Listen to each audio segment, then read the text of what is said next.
At 06:15 on the morning of October 12, 1944, Captain Toshikazu Ome stood in the operations room of the 2nd Air Fleet headquarters on Formosa and studied the reconnaissance report that had just been delivered by courier. The paper was still damp from the humid morning air. The radio operator's handwriting was hurried, almost panicked. Ome read it twice to be certain he understood correctly. 8 American aircraft carriers detected. Position 180 miles east-northeast of Formosa. Course 270. Speed 25 knots. Estimated aircraft complement 480. Ome checked his watch. The reconnaissance aircraft had transmitted the sighting at 05:58, 17 minutes ago. He walked to the plotting table where a petty officer was updating the tactical map with grease pencil. The American task force was marked with a red square, moving steadily toward the island. Ome did the mathematics in his head. At 25 knots. The carriers would close approximately 15 nautical miles in the time since detection. They were now perhaps 165 miles offshore. If you're enjoying this deep dive into the story, hit the subscribe button and let us know in the comments from where in the world you are watching from today.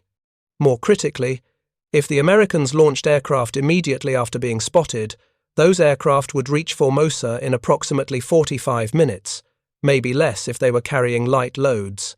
The operations room had perhaps 15 minutes, maybe 20, before American carrier planes filled the sky over every airfield on the island. Ome had served in the Imperial Japanese Navy for 22 years. He had watched carrier aviation evolve from experimental curiosity to the dominant weapon of naval warfare. He had been at Pearl Harbor on December 7, 1941, aboard the carrier Akagi, when Vice Admiral Chuichi Nagumo's strike force launched 183 aircraft in the first wave. That operation had required 6 carriers, meticulous planning, and perfect coordination. The Americans were now routinely launching similar strikes from half as many ships. He looked at the map again. 8 carriers. The number represented something that would have been inconceivable 3 years earlier when Japan ruled the Pacific. The Americans had built an industrial machine that produced Essex-class carriers in 16 months.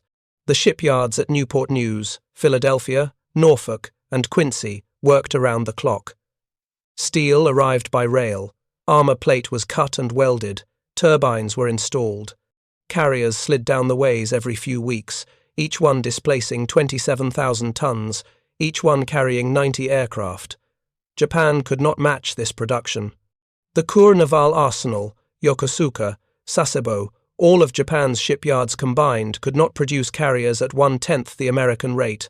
Worse, even if Japan could build the carriers, there were no pilots to fly from them.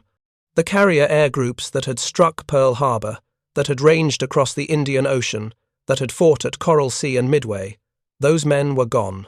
Dead or wounded or rotated to training commands, where they tried desperately to teach replacement pilots skills that took years to develop. The men flying American carriers were experienced. Many had 50, 60, 70 combat missions. They flew Grumman F-6F Hellcats, aircraft that outperformed the Zero in nearly every category except turning radius. The Hellcat had a top speed of 380 miles per hour. It could dive at over 450 miles per hour. It was rugged, capable of absorbing damage that would destroy a Zero. Most importantly, it carried 6 50-caliber machine guns with 2,400 rounds of ammunition. The American pilots had been trained extensively in deflection shooting, in boom and zoom tactics, in coordinated section, attacks. They had radar, allowing them to vector toward targets with precision Japanese pilots could only dream of. And they had numbers. The 8 carriers detected off Formosa could launch 480 aircraft in a single coordinated strike. This was not theoretical. American carriers had demonstrated this capability repeatedly over the past 6 months. Ome walked to the window. Dawn was breaking over Formosa. The airfields were visible in the distance. Fighters were being fueled and armed for morning combat air patrol. Mechanics worked on engines. Ground crews loaded ammunition belts. All of this activity would be meaningless if 400 American aircraft appeared overhead in the next hour. He turned back to the plotting table. The petty officer had added estimated launch positions for the American strike. The calculation assumed the carriers would turn into the wind at 0630 and begin launching. A mass launch of 480 aircraft would take approximately 15 to 20 minutes.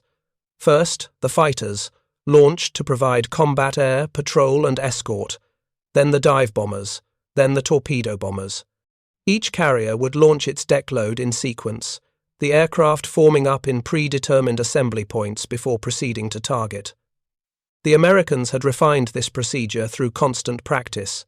Their flight deck crews could position, launch, and recover aircraft with mechanical precision. An Essex-class carrier could launch 24 aircraft in 12 minutes under optimal conditions. With 8 carriers working simultaneously, the entire strike package could be airborne before Japanese reconnaissance aircraft could return to Formosa with updated position reports. Ome had studied American carrier doctrine. He had read translated training manuals captured from downed aircraft. He understood how the Americans operated their task forces. Unlike the Japanese practice of keeping carriers spread across wide areas, the Americans concentrated their carriers in tight formations, typically 4 carriers per task group, with multiple task groups operating within mutual support range. This concentration multiplied defensive effectiveness. Each carrier was surrounded by cruisers and destroyers bristling with anti-aircraft guns. The new 5-inch 38 caliber dual-purpose guns could fire 22 rounds per minute to an effective altitude of 37,000 feet. The 40mm Bofors guns created an impenetrable wall of exploding shells at medium altitude. The 20mm Oerlikon cannons shredded any aircraft that penetrated to close range. More dangerous than the guns were the American fighter pilots on combat air patrol. The task force maintained continuous patrols at altitude, the fighters stacked in layers, controlled by radar-equipped fighter directors who could vector them toward incoming threats with uncanny accuracy. Japanese pilots attacking American carriers in 1944 faced odds their predecessors at Pearl Harbor and in the Indian Ocean could never have imagined. The Americans called their carrier groups Task Force 38 when operating under Admiral William Halsey's Third Fleet, and Task Force 58 when under Admiral Raymond Spruance's Fifth Fleet. The designation changed every few months as command rotated, but the ships remained the same. This confused Japanese intelligence officers, who sometimes reported 2 separate American carrier forces where only one existed. The confusion was understandable. The scale of American carrier operations exceeded anything in naval history. By October 1944, the Fast Carrier Task Force included 17 carriers, 9 fleet carriers, and 8 light carriers. These ships operated in 4 task groups, each task group a self-contained striking force more powerful than the entire Japanese carrier fleet at the height of its strength. Task Group 38.1 was commanded by Vice Admiral John McCain. It included the fleet carriers Wasp, Hornet, and Hancock, plus the light carriers Monterey and Cowpens. Task Group 38.2, under Rear Admiral Gerald Bogan, had the fleet carriers Intrepid and Cabot, plus the light carrier Independence. Task Group 38.3, commanded by Rear Admiral Frederick Sherman, included Essex, Lexington, Princeton, and Langley. Task Group 38.4, under Rear Admiral Ralph Davison, operated Enterprise, Franklin, San Jacinto, and Belleau Wood. Each task group operated as an independent strike force, capable of launching over 100 aircraft. When operating together, the combined task force could put over 1,000 aircraft in the air. This represented more striking power than the entire Japanese carrier fleet had ever possessed, concentrated in a formation that could move at 30 knots and strike targets up to 300 miles away. Ome understood what this meant for Formosa. The 8 carriers detected that morning represented approximately half of Task Force 38. If you find this story engaging, please take a moment to subscribe and enable notifications. It helps us continue producing in-depth content like this. If the Americans were committing this much strength to a single target, they intended to neutralize Formosa's air defenses completely, not damage them, not reduce them, eliminate them. The Second Air Fleet had approximately 700 aircraft on Formosa. This sounded impressive until one considered that these aircraft were spread across multiple airfields, that many were still being assembled or repaired, that fuel and ammunition were already in short supply, and that the pilots ranged from barely trained replacements to a handful of experienced veterans. Against 480 American carrier planes, Formosa's air defenses were inadequate. The American strike would hit every airfield simultaneously. F-6F Hellcats would strafe parked aircraft. SB-2C Helldiver dive bombers would crater runways with 1,000-pound bombs. TBM Avenger torpedo bombers, configured as bombers, would destroy hangars, fuel storage, and maintenance facilities. The attack would last approximately 30 minutes. When it was over, Formosa would be combat ineffective. Any aircraft that survived would be unable to operate from cratered runways with destroyed fuel supplies and wrecked maintenance infrastructure. Ome knew all of this because he had seen it happen before. The Americans had struck Truk in February. They had struck Palau in March. They had struck the Marianas in June. Each time, Japanese air bases that had taken years to build were reduced to rubble in a single morning. Each time, Japanese commanders had received reconnaissance reports of approaching American carriers. Each time, there had been 15, maybe 20 minutes between detection and the first bombs falling. The reconnaissance aircraft that had spotted the American carriers was a Nakajima C-6N carrier reconnaissance plane, codenamed MIRT by the Americans. It had taken off from Taiwan at 0430 on a routine patrol. The pilot, Lieutenant Takeshi Yamada, was 23 years old. He had been flying reconnaissance missions for 8 months. His job was to search designated sectors of ocean east of Formosa, looking for American carrier task forces. Yamada had found them at 0540, approximately 180 miles east of the island. 8 carriers in formation, surrounded by their screening vessels. He had transmitted his sighting report immediately, then turned away before American combat air patrol fighters could intercept him. The MIRT was fast, capable of 375 miles per hour at altitude, but Hellcats were faster, and Yamada knew better than to linger near American carriers. His report reached 2nd Air Fleet headquarters at 0558, 17 minutes to evaluate the threat, calculate American launch time, and decide on a response. In carrier warfare, 17 minutes was an eternity and an instant. Long, enough to scramble fighters for air defense. Not long enough to launch a coordinated counterattack or evacuate aircraft to safer airfields inland. Vice Admiral Shigeru Fukudome commanded 2nd Air Fleet. He had arrived in Formosa in August to rebuild Japanese air strength after catastrophic losses in the Marianas. His orders were to defend Formosa and prepare for the coming battle in the Philippines. The American approach force represented the preliminary operation, the neutralization of Japanese air bases before the invasion fleet arrived. Fukudome was in his quarters when Ome brought him the reconnaissance report. He read it without expression, then walked to the operations room. The sun was fully up now. The morning was clear, visibility unlimited, perfect flying weather. The Americans had chosen their timing well. Fukudome studied the plotting table. The American carriers would be launching within minutes if they had not already begun. His fighters would engage the American strike force over the coast. The air battle would be fought at 20,000 feet above Taiwanese towns and villages. Wreckage would rain from the sky. Some of it would be American. Most of it would be Japanese. "Order all airfields to launch immediately," Fukudome said. "Everything that can fly. Get them airborne before the Americans arrive." Ome nodded and relayed the order. Across Formosa, air raid sirens began to wail. Fighters scrambled. Pilots ran to their aircraft. Ground crews pulled wheel chocks. Engines coughed to life. The sound of radial engines filled the morning air, a sound that had once represented Japanese air power ranging freely across the Pacific, now reduced to desperate last stands on isolated islands. Fukudome lit a cigarette. The American carriers were 160 miles away. At maximum cruise speed, F-6F Hellcats would cover that distance in approximately 25 minutes.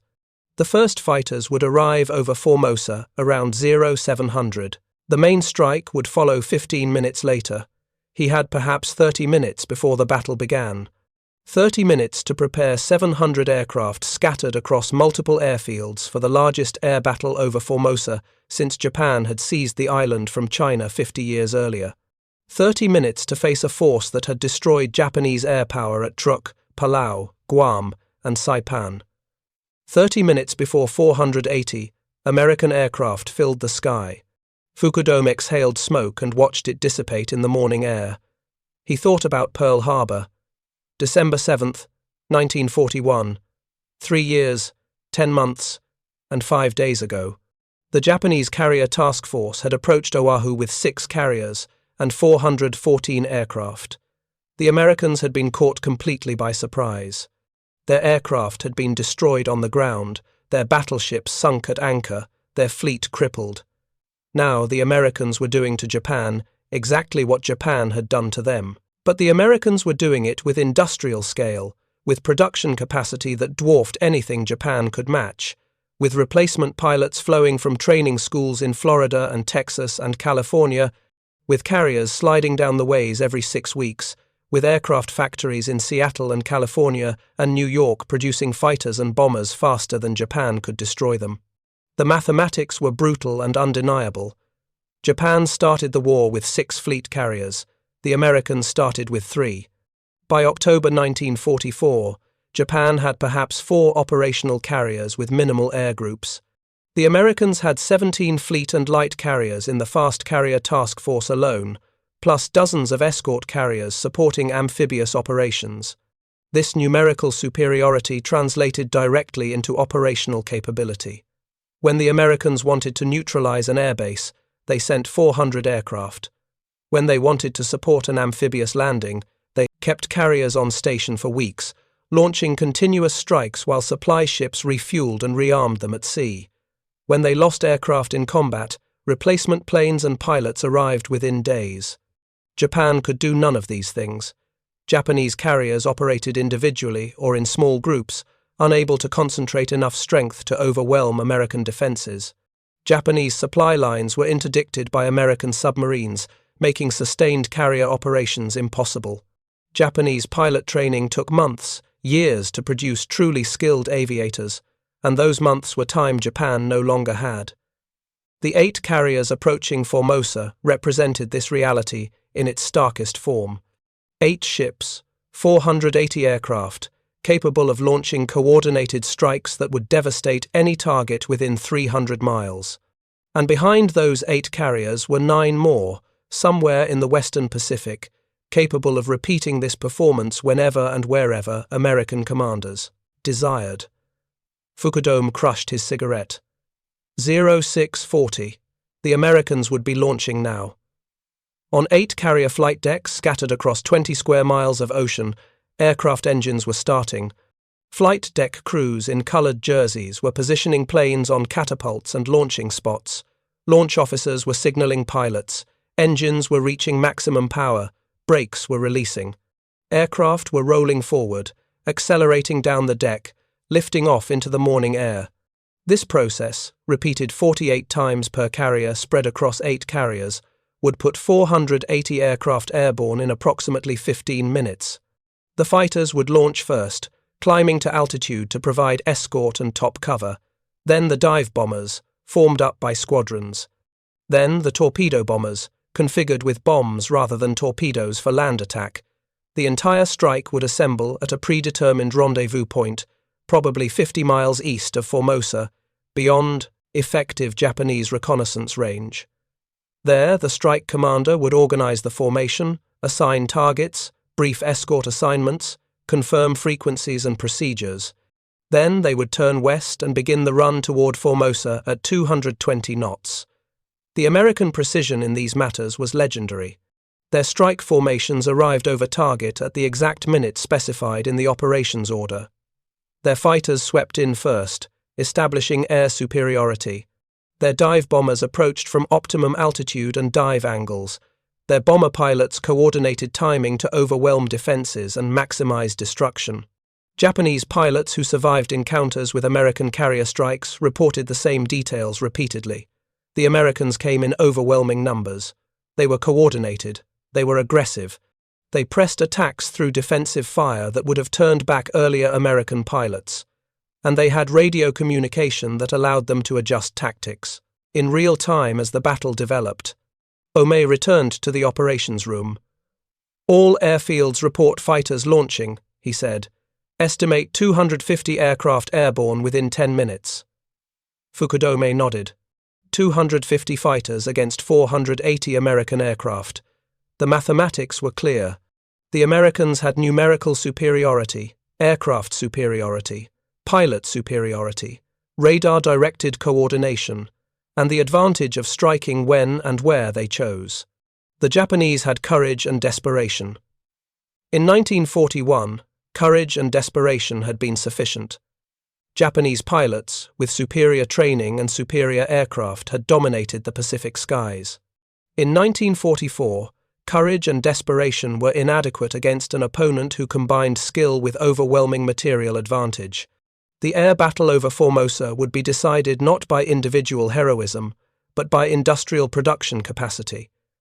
The Americans could afford to lose 50, 60, 70 aircraft because replacement planes and pilots would arrive from Pearl Harbor within a week.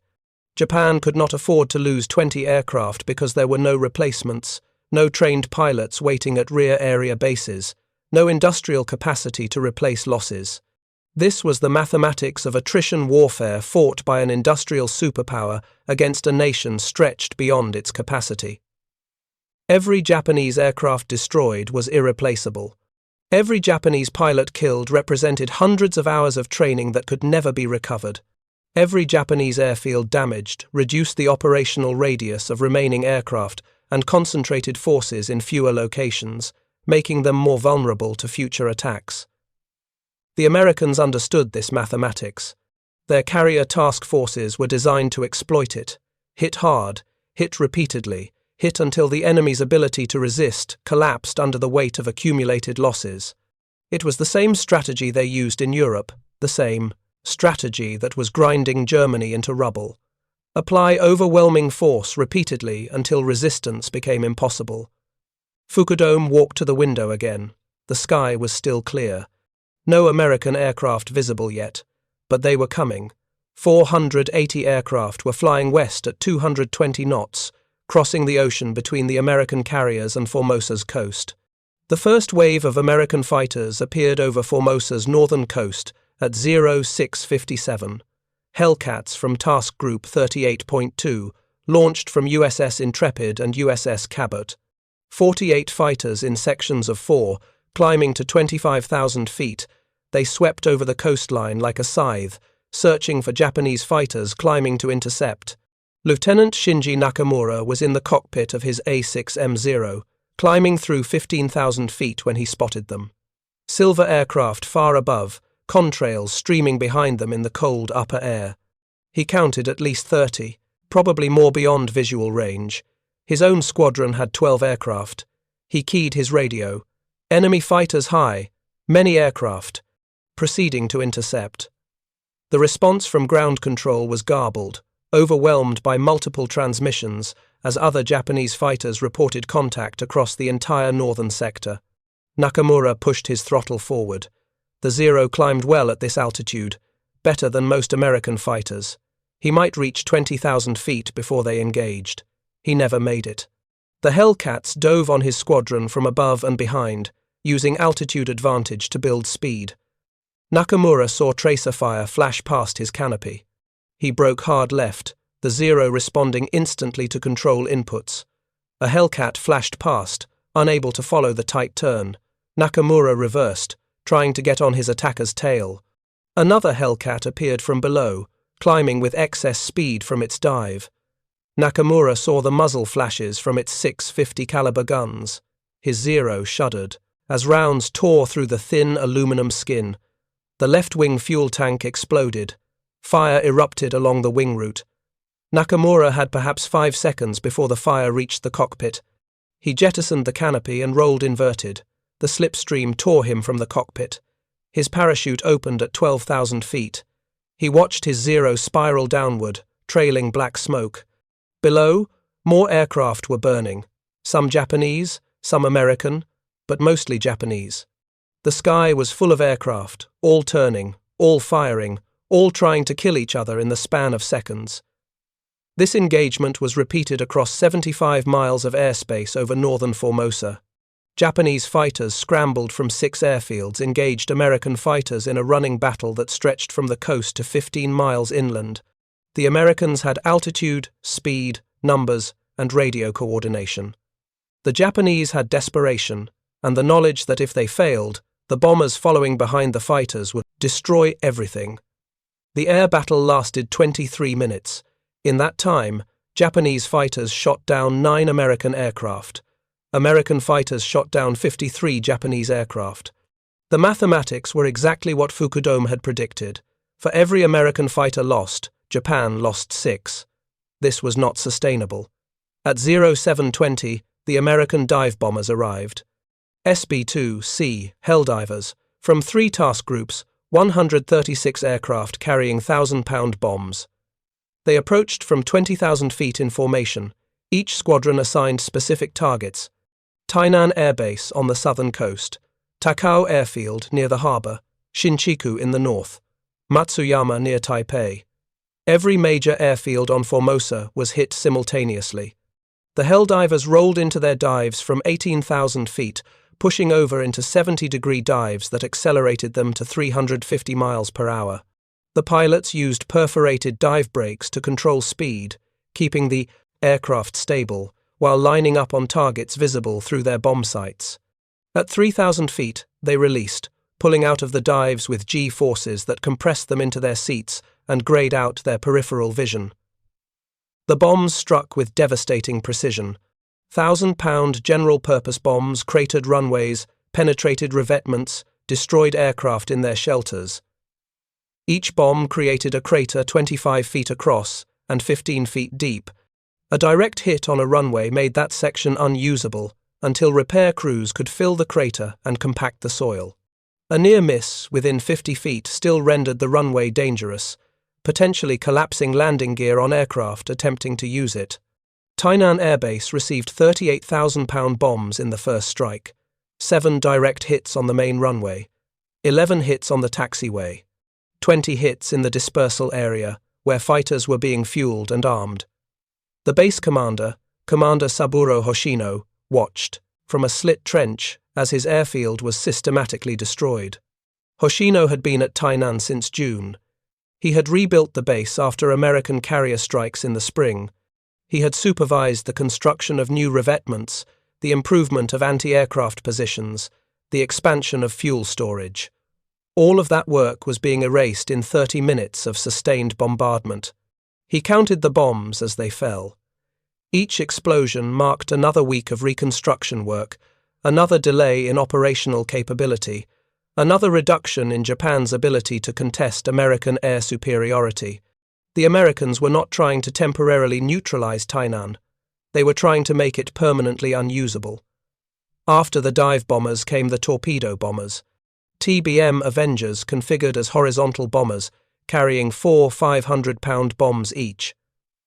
72 Avengers hit maintenance facilities, fuel storage, and headquarters buildings. The 500-pound bombs were not heavy enough to crater runways effectively, but they were perfect for destroying above-ground structures. At Takao Airfield, fuel storage tanks erupted in massive fireballs visible from 20 miles away. The installation had held approximately 80,000 gallons of aviation gasoline, carefully accumulated over months of convoy operations from Singapore and Borneo. American pilots watched the explosion and radioed strike commanders with damage assessment. Takao fuel storage destroyed. Secondary explosions continuing. Heavy black smoke to 15,000 feet. Reconnaissance photographs taken days earlier had identified every fuel storage facility, every ammunition dump, every maintenance hangar on Formosa. The strike planners had assigned specific aircraft to specific targets, ensuring nothing was missed. This was not a raid. It was systematic demolition. By 0800, the first American strike was complete. The aircraft reformed and flew back toward their carriers. Behind them, Formosa's airfields were burning. Runways were cratered. Hangars were demolished. Fuel storage was destroyed. Anti-aircraft positions had been suppressed by strafing fighters and bombers. Approximately 150 Japanese aircraft had been destroyed on the ground or in the air. Fukudome received damage reports throughout the morning. Every airfield reported heavy damage. Tainan was non-operational. Takao had 3 runways damaged. Shinchiku reported fuel storage destroyed and 42 aircraft lost. Matsuyama estimated 70% of its fighter strength had been destroyed. The Americans had launched 480 aircraft. Approximately 420 had reached Formosa. 18 had been shot down by fighters and anti-aircraft fire.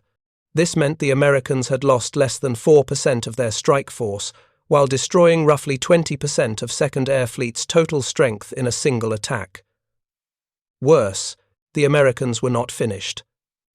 At 09:30, reconnaissance aircraft reported the American carriers launching a second strike. Same composition as the first. 400 aircraft. This would arrive over Formosa around 1100 hours. Fukudome lit another cigarette. His remaining aircraft were scattered across damaged airfields. Fuel supplies were critically low. Ammunition was running short. Fighter strength was reduced by over 100 aircraft. And the Americans were coming again. This was the reality of carrier warfare in 1944. The Americans could launch, recover, rearm, refuel, and launch again.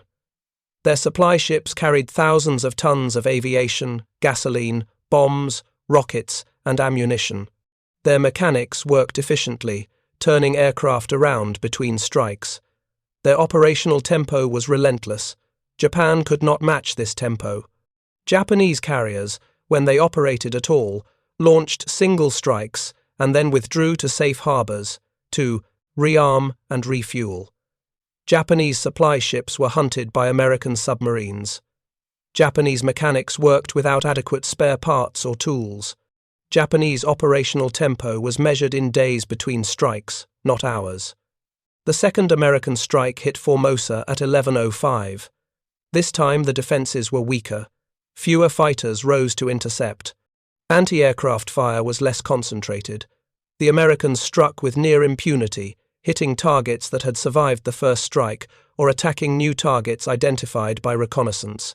By noon on October 12th, Second Air Fleet had lost 230 aircraft, 50 in air combat, 180 on the ground. Every major airfield on Formosa was damaged. Fuel supplies were depleted. Ammunition stocks were critically low. Operational aircraft numbered fewer than 400, and many of those were damaged or lacking fuel. Fukudome sent a situation report to Combined Fleet Headquarters in Tokyo. The message was brief and factual. Second Air Fleet combat capability reduced 60%. Airfields heavily damaged. Fuel supplies critical. Request immediate reinforcements and supply convoy. The response came 6 hours later. Reinforcements approved. 200 aircraft departing Japan tomorrow. Maintain defensive operations. Report American carrier movements. Fukudome read the message without expression. 200 replacement aircraft would arrive in 3 days if the weather held and American submarines did not intercept them. By that time, the Americans would have launched additional strikes. The reinforcements would arrive at damaged airfields with depleted fuel supplies and inadequate maintenance facilities. They would be destroyed on the ground or shot down by American fighters, just like the aircraft they were replacing. This was the pattern that had repeated across the Pacific for 18 months. Japan would reinforce a threatened position. The Americans would attack with overwhelming force. Japan would lose the aircraft and pilots committed to the defense. The Americans would move on to the next target. Japan's air strength diminished with each engagement, while American strength grew continuously. The mathematics were inexorable. Japan started the war with approximately 3,000 operational naval aircraft. By October 1944, perhaps 1,500 remained, and those were scattered across the Pacific from the home islands to the Philippines to the Netherlands, East Indies. The Americans had over 15,000 carrier and land-based aircraft in the Pacific theater. This 10-to-1 numerical advantage, combined with superior pilot training and aircraft performance, made Japanese air operations increasingly futile. On October 13th, the Americans struck Formosa again. Same pattern. 400 aircraft in the morning, 400 in the afternoon. Different targets this time. Harbour facilities at Tako. Railroad yards. Supply depots. The Americans were systematically dismantling Formosa's infrastructure, ensuring the island could not support Japanese air operations. Japanese pilots who flew against the American strikes reported the same observations that pilots had reported at Truk, Palau, Saipan, and Guam. The Americans came in overwhelming numbers. They were well coordinated. They pressed their attacks aggressively. They had numerical superiority at every engagement. And they had radar-directed fighters that intercepted Japanese counterattacks before they reached the American carriers. On the morning of October 14th, Fukudome received orders to launch a counterattack against the American carriers. Combined Fleet Headquarters wanted reconnaissance aircraft to locate the carriers, then strike aircraft to attack them. The orders specified that maximum effort should be employed. All available aircraft should be committed. Fukudome studied the order. His operational strength was approximately 320 aircraft. Perhaps 200 of those were serviceable. Fuel was sufficient for one major strike. If the Americans remained on station at their current distance, Japanese aircraft would have enough fuel to reach the carriers, conduct a brief attack, and return to Formosa with minimal reserves. The problem was not capability. Japan still had aircraft that could theoretically attack American carriers. The problem was probability. To reach the American carriers, Japanese strike aircraft would have to fly through American combat air patrol fighters. Those fighters were radar-directed, vectored by fighter controllers aboard the carriers, who could see Japanese aircraft from over 100 miles away. The American fighters would intercept the Japanese strike force long before it reached the carriers. Even if Japanese aircraft penetrated the fighter screen, they would face the anti-aircraft guns of the screening vessels. The Americans had spent 3 years developing anti-aircraft doctrine. There, formations were designed to create overlapping fields of fire. Their new proximity-fused shells exploded near aircraft without requiring direct hits. Their gun crews were well-trained and experienced. Japanese pilots who survived attacks on American task forces reported that the anti-aircraft fire was the most intense they had ever experienced. Shells exploded in patterns that filled the sky with shrapnel.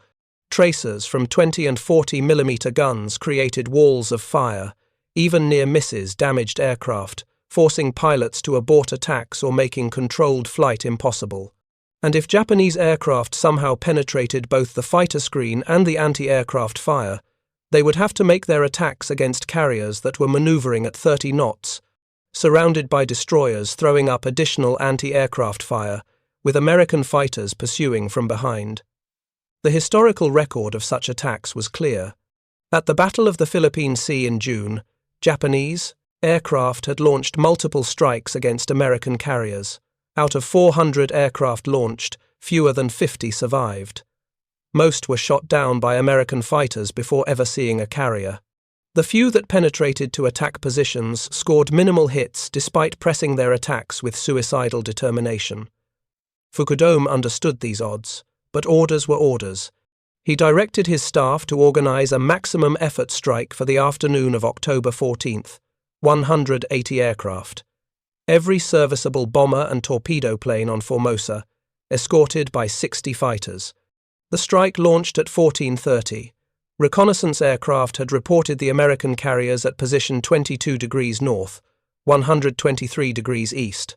Distance approximately 190 miles. The Japanese strike would take 70 minutes to reach attack position if the carriers remained stationary, longer if they maneuvered. The strike never reached the carriers. American radar detected the Japanese formation at 14:55, while the Japanese were still 80 miles from the task force. Fighter directors vectored 60 Hellcats toward the incoming strike. The American fighters intercepted at 15:07, 45 miles from the carriers. The air battle was brief and one-sided. American fighters attacked from altitude advantage, diving through the Japanese formation in coordinated section attacks. The Japanese fighters tried to protect the bombers but were quickly overwhelmed by superior numbers and superior tactics. Within 15 minutes, 73 Japanese aircraft had been shot down. The remainder turned back toward Formosa, jettisoning their bombs to gain speed for escape. 22 Japanese aircraft made it back to Formosa. Lieutenant Kenji Watanabe landed at Matsuyama Airfield at 16:45, his Zero riddled with bullet holes, his wingman dead. He climbed from the cockpit and vomited on the tarmac, overcome by stress and exhaustion. Ground crews counted 37 bullet holes in his aircraft. Several had passed within inches of the cockpit. He had survived through luck, not skill. Watanabe reported to the operations officer. The Americans were waiting for us. They knew we were coming before we saw them. They had fighters at altitude. They attacked from above. We never had a chance. This was the pattern repeated throughout the Pacific. Japanese strike forces launching against American carriers were detected by radar long before visual contact. American fighters were vectored to optimal intercept positions. The Japanese formations were torn apart before reaching attack positions. Survivors limped back to bases with tales of overwhelming American firepower and coordination. The fundamental problem was not Japanese courage or determination. Japanese pilots were willing to press attacks to the death, as demonstrated repeatedly from Pearl Harbor to Guadalcanal to the Marianas. The problem was that willingness to die could not overcome systematic material and tactical disadvantages. American radar could detect aircraft at over 100 miles. Japanese radar, where it existed at all, could detect aircraft at perhaps 30 miles under optimal conditions.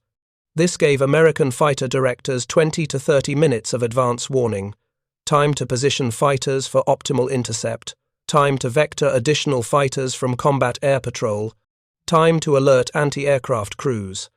American fighters operated in coordinated sections with radio communication. Japanese fighters, many of which lacked radios or had unreliable radios, operated individually or in loose formations. American pilots could call out threats, coordinate attacks, provide mutual support. Japanese pilots often fought alone, unable to communicate with wingmen or squadron mates. American aircraft were rugged and heavily armed. Hellcats could absorb significant battle damage and continue flying. Zeros and other Japanese fighters were fragile, built for maneuverability at the expense of armor and self-sealing fuel tanks. A burst from American .50 caliber guns could destroy a Zero. A Zero's 20mm cannons had to score multiple hits to bring down a Hellcat. These accumulated advantages created a situation where American carrier task forces were nearly invulnerable to conventional attack. Between June and October 1944, Japanese aircraft launched hundreds of attacks against American carriers. They sank 0 American fleet or light carriers. They damaged several, forcing them to retire for repairs, but none were put out of action permanently. In the same period, American carrier aircraft sank 3 Japanese fleet carriers at the Battle of the Philippine Sea, plus numerous smaller carriers, cruisers, destroyers, and transports. The kill ratio favored the Americans by margins that would have seemed impossible in 1941. On October 15th, the American carriers withdrew from Formosa's vicinity. They had launched over 1,200 aircraft sorties in 3 days. They had destroyed approximately 450 Japanese aircraft, damaged all of Formosa's major airfields, destroyed fuel storage facilities, and demonstrated conclusively that Japan could not defend its air bases against American carrier strikes. The cost to the Americans was 48 aircraft lost, mostly to anti-aircraft fire and operational accidents rather than Japanese fighters. Pilot losses were minimal because most shot-down aviators were recovered by submarine or seaplane. The Americans lost approximately 30 pilots and aircrewmen, tragic for the individuals and their families, but strategically insignificant given the thousands of replacement pilots in the training pipeline. Fukudome submitted his final report on October 16th. Second Air Fleet strength stood at 190 operational aircraft, down from 700 before the attacks. Fuel supplies were at critical levels. Ammunition was exhausted. 3 airfields were completely non-operational. 2 more were operational only for emergency landings. The remaining airfields had damaged runways and minimal support facilities. Second Air Fleet combat effectiveness reduced to 25% of pre-attack levels, Fukudome wrote. Unable to conduct sustained operations without major reinforcement and resupply. Recommend Imperial Headquarters reconsider strategy for defense of Philippines in light of American carrier strike capability. This final sentence represented a profound shift in Japanese military thinking. For 3 years, Japanese planning had assumed that air bases could be defended, that fighter strength could be concentrated to meet American attacks, that determination and fighting spirit could overcome material disadvantages. The Formosa strikes demonstrated that these assumptions were obsolete. When the Americans wanted to neutralize an airbase, they sent 8 carriers with 500 aircraft. When the defenders tried to counterattack, American radar detected them from 100 miles away, and fighters intercepted them before they reached their targets. When Japanese pilots pressed attacks with suicidal bravery, American anti-aircraft fire and fighter superiority made survival nearly impossible. The 15-minute window between radar detection and aircraft launch had become Japan's recurring nightmare. American carriers could detect threats, launch defensive fighters, and vector them to optimal intercept positions faster than Japanese strike forces could close to attack range. This 15-minute advantage, multiplied by superior aircraft, superior pilots, and overwhelming numbers, made American carrier task forces the most powerful military forces afloat.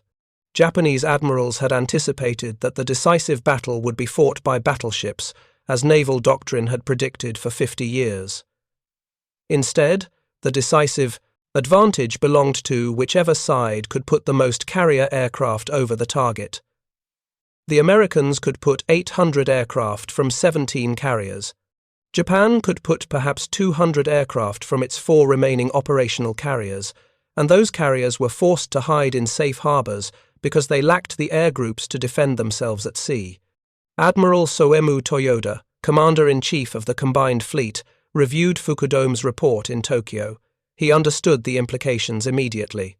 The Americans had developed a system for projecting air power at sea that Japan could not counter. American carriers operated with impunity, striking any target within 300 miles. Japanese air bases, once thought secure behind defensive fighter screens, were vulnerable to systematic destruction. The upcoming battle in the Philippines would be fought under these conditions. American carriers would support the invasion fleet, launching continuous strikes against Japanese air bases and naval forces. Japanese commanders would receive radar warnings, 15, maybe 20 minutes before American aircraft arrived. Those few minutes would determine whether Japanese fighters could scramble in time, whether counterattacks could be organized, whether defense was even possible. Toyoda knew the mathematics. 8 American carriers launching 400 aircraft could appear off any Japanese position with less than half an hour's warning. 17 carriers operating together could launch over 1,000 aircraft. Against such overwhelming force, concentrated in mobile platforms that could strike anywhere in the Western Pacific, traditional Japanese naval strategy had become obsolete. The plan for the Philippines would have to account for this reality. Japanese carriers would serve as decoys, sacrificing themselves to draw American carrier forces away from the invasion beaches. Japanese land-based aircraft would attack the invasion fleet, accepting catastrophic losses in exchange for any damage they could inflict. Japanese battleships, unable to operate under American air superiority, would make suicide runs against American positions. This was the strategic situation Japan faced in October 1944. Not defeat through loss of fighting spirit, but defeat through industrial mathematics. The Americans could build carriers faster than Japan could sink them, train pilots faster than Japan could kill them, produce aircraft faster than Japan could destroy them. Every engagement eroded Japanese strength while American strength grew continuously. The 15 minutes between detection and launch represented this disparity in microcosm. American radar gave them time to react. American carriers gave them the platform to strike. American aircraft gave them the capability to destroy. American industrial capacity gave them unlimited replacements. Japan had none of these advantages and no way to acquire them. Fukudome stood in the ruins of what had been 2nd Air Fleet headquarters on Formosa. The building had been hit by a 500-pound bomb on October 13th. The operations room was a crater. The communications center was destroyed. Staff officers worked from tents erected in a nearby field. He thought about the reconnaissance report from October 12th. 8 American carriers detected, 480 aircraft estimated. 17 minutes from detection to the first bombs falling. Those 17 minutes had determined everything that followed. No time to evacuate aircraft inland. Barely time to scramble fighters. No time to organize coherent defense. Just enough time to understand that overwhelming force was coming and nothing could stop it. This would be repeated in the Philippines, at Iwo Jima, at Okinawa, and finally at the home islands. American carriers would appear offshore. Radar would detect them. Reconnaissance would report their position. And 15 to 20 minutes later, hundreds of American aircraft would fill the sky, while Japanese commanders watched their carefully prepared defenses disintegrate under precision bombardment. The war would end not through decisive battle between battleship fleets, as Mahan and Japanese naval doctrine predicted, but through industrial attrition. The side with more carriers, more aircraft, more pilots, and more industrial capacity would grind the opposition into submission.